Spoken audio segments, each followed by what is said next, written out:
Good morning. ഇന്ന് നല്ല beef കിട്ടിയിട്ടുണ്ട്. അത് രാവിലെ തന്നെ നമുക്ക് ഡെലിവറി ആയി ഇവിടെ കിട്ടിയതാണ്. മലയാളികൾ നടത്തുന്ന ഫാമിൽ നിന്ന് നല്ല ഫ്രഷ് ബീഫ് 2.5 കിലോ വാങ്ങിയതാണ്. അപ്പൊ ഇന്ന് ബീഫ് ഫ്രൈ ഉണ്ടാക്കാനാണ്. ഇന്ന് കുറച്ചെടുത്തിട്ട് ബീഫ് ഫ്രൈയും പിന്നെ ദോശയുടെ മാവുണ്ട്.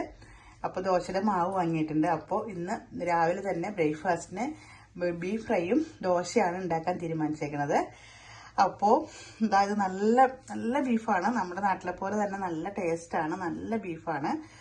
അപ്പോൾ ഞാനത് ഉണ്ടാക്കാൻ പോവാണ്. നല്ല അലുവ കഷ്ണം പോലത്തെ ബീഫാണ്. നല്ല ബീഫാണ്. കുറച്ച് ബീഫ് എടുത്ത് ബീഫ് റോസ്റ്റ് ഉണ്ടാക്കി തേങ്ങക്കൊത്തൊക്കെ ഇട്ട് വറുത്തരച്ചാണ് ഇന്ന് ബീഫ് ഉണ്ടാക്കിയേക്കണത്.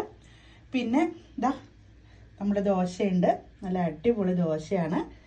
പിന്നെ കട്ടൻ ചായയാണ് ഞാൻ ഉണ്ടാക്കിയേക്കണത്. ബീഫിനും ദോശയ്ക്കും ഒപ്പം ഇന്ന് കട്ടൻ ചായയാണ് രാവിലെ ബ്രേക്ക്ഫാസ്റ്റ് ആയിട്ട്. അപ്പോൾ ബാക്കിയുള്ളത് ഞാൻ കുറച്ച് ഫ്രൈ ആക്കാൻ മാറ്റി വെച്ചിട്ടുണ്ട്, ബാക്കി ബീഫ്. അപ്പോൾ ഇതാണ് ദോശയും ബീഫ് റോസ്റ്റുമാണ് ഇന്നത്തെ ബ്രേക്ക്ഫാസ്റ്റ്.